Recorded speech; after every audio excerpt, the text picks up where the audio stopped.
Hey, I'm Kenny Florian. And I'm Todd Harris, and you're watching Vibe.com.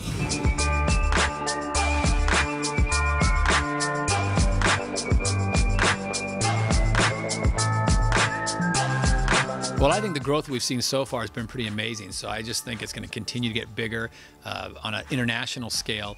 From a media perspective, you know, it's one of those sports that wasn't covered very readily, but now you start seeing it on certain shows' top 10 lists, plays of the day, and things like that. So I think it's going to continue to get bigger and bigger, and they're going to get bigger shows. They're going to touch more countries that they haven't been before. From the fighter's perspective, I think that the fighting already is at a very high level, but I do think it's going to get better and better. You know, we're going to see better athletes come into this sport.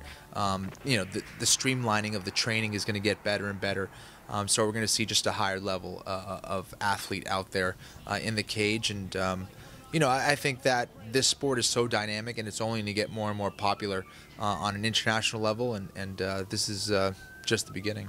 I don't think it's going to eliminate boxing. I think they're two different sports. I think if something's going to get rid of boxing, it's going to be boxing themselves. You know, I think they need to consistently come up with great fights and be able to promote those fights. So I think they really are two different sports. I grew up watching a lot of boxing. I'm a boxing fan.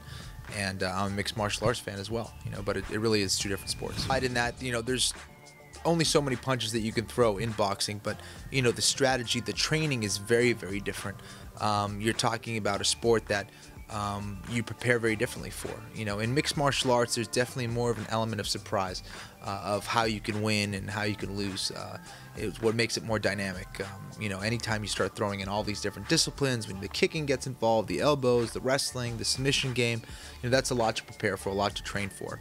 I think the best fight I was a part of was calling the fight, the last WEC, which was in Arizona.